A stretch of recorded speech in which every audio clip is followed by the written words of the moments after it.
রামুতে ২,৬৮২ একরের বিশাল রাবার বাগানে বহুদিন ধরেই দখল ও লুটপাট দুর্নীতির কারণে ৩৫০ একর জমি দখল করেছে ১০৫ জন অবৈধ দখলদার। বাগানের কর্মকর্তা কর্মচারীদের যোগসাজশে সরকারি এই সম্পত্তি বেহাত হওয়ার অভিযোগ রয়েছে। সরজমিন তথ্য অনুযায়ী কয়েক দশক ধরে সরকারি এই সম্পদে চলছে বেপরোয়া দখল লুটপাট।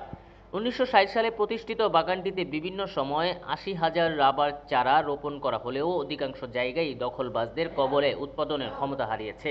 ১৯৬০ সালে প্রতিষ্ঠিত বাগানটিতে বিভিন্ন সময়ে ৮০,০০০ রাবার চারা রোপণ করা হলেও অধিকাংশ জায়গায় দখলবাজদের কবলে। অনুসন্ধানে জানা গেছে ১৯৮৪ সালে জুমছড়ি এলাকায় প্রায় ৬০ একর রাবার গাছ কেটে সেগুলো বাগান করে ভূমিদস্যুরা। এখনও সেই সেগুন বাগানের ভেতরে মাদার ট্রি রাবার গাছের অস্তিত্ব পাওয়া যায়। ১৯৭৬ সালের ২৫ নভেম্বর এলাকায় ১৫০ একর জমির নামে বেনামে দখল বুঝিয়ে দেওয়ার অভিযোগ মিলেছে। রেস্ট হাউসের উত্তর পাশে বাগানের জায়গা দখল করে করা হয়েছে ফ্লোটিং ফার্ম। নতুন নার্সারি ও নতুন বাগানের শ্রমিক না দিয়ে বাগানে কর্মরত ওয়াসাকে দিয়ে কাজ করে বিল বাউচার করে টাকা আত্মসাৎ। নার্সারিতে বাঁশ, টিন ও কাঠের বদলে রাবার বাগানের ডালপালা ও জঙ্গল দিয়ে ঘেরাও নির্মাণ করে বিল বাউচার করে টাকাও আত্মসাৎ করার অভিযোগ উঠেছে। রেস্ট হাউসে আগত অতিথিদের আপ্যায়নের নামে বিল বাউচার তৈরির করে মোটা অঙ্কের টাকা আত্মসাৎ করার অভিযোগ রয়েছে। রামু রাবার বাগানের এই ব্যবস্থাপকের বিরুদ্ধে চট্টগ্রাম বিভাগের দায়িত্বরত শাহজাহান সরকার যোগসাজশে রাবার বাগানের কর্মচারী সাইদুল ও নাজিম উদ্দিনের সহযোগিতায় রামু রাবার বাগানের ব্যবস্থাপক শফিকুল ইসলাম এই সমস্ত দুর্নীতি করে যাচ্ছে বলে অভিযোগ রয়েছে। বাগানের ব্যবস্থাপক মোহাম্মদ শফিকুল ইসলাম তার দুর্নীতির আড়াল করার জন্য বেদখল থাকা ৩৫০ একর জমি উদ্ধার না করে এখন বিভিন্ন প্রজাতির ফল, বৃক্ষণ, বাগানসহ ঔষধীয় গাছ ও বাড়িসহ উচ্ছেদ করার জন্য উদ্যোগ নিলে আতঙ্ক ছড়িয়ে পড়ে ভূমিহীন হতদরিদ্র প্রান্তিক এই জনগোষ্ঠীর মাঝে। দীর্ঘদিনের অর্জিত শ্রমের ফলজ ও বনজ গাছ, বাড়ি, ভিটা রক্ষার্থে এবং পাহাড় থাকার অন্তর্বর্তীকালীন সরকারের প্রধান উপদেষ্টা ও জেলা প্রশাসকের হস্তক্ষেপ চান ভূমিহীন প্রান্তিক জনগোষ্ঠী। উচ্ছেদকে কেন্দ্র করে যে কোনো সময় আপত্তিকর ঘটনা হওয়ার আশঙ্কা রয়েছে। রাবার বাগানের ব্যবস্থাপক মোহাম্মদ শফিকুল ইসলামের সাথে যোগাযোগ করা হলে তিনি বক্তব্য দিতে অনীহা প্রকাশ করেন।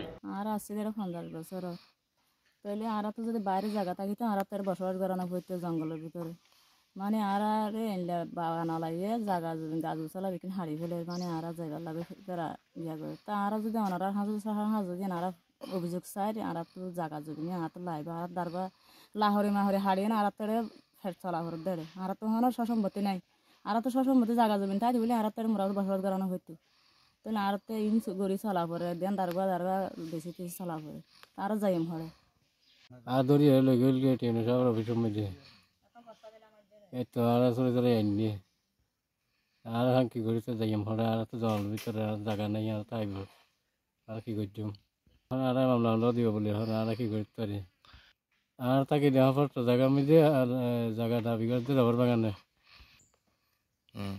রবার বাগানের কোনো জায়গা নাই ইয়ার আর যা যে গদর বাঁধি আছে ইয়ার মধ্যে ফরেস্টের জায়গা এখন রবার বাগানের মেন্দা দিবা আছে আর দিবা হুমকি দিয়ে এখন মাইদের ঘরের আর নজর কেটে আর এটা মোরা মাঝে তাকি দে আর আসছে ২০-৫০ বছর তো বেশি হয়ে যার গই তো আর জলের ভিতরে তাকি বাবা লোক জায়গা মারা তো জায়গা নাই দে আর তাকি তো ইয়াই তারা গাছ গোছলা বেকুন সম্পূর্ণ হারিলে যাই রে মানে আর ঘর দুয়ার মাই ফেলাই যাইতে আর যাইম ঘোড়া আর সরকারের খুঁজি না আর যখন জায়গা যাই তাকি আর স্থান দিয়ে আনা করি মানে তাকি বাড়ি ফান জায়গা ন আর রফার বাগানের জায়গা হইতে বলি কিনিলে আর নথাকিতাম আর রফার বাগানের জায়গা নয় তারা ইয়াই আর তো জোর করি আর ইল্লা ফেরত দে।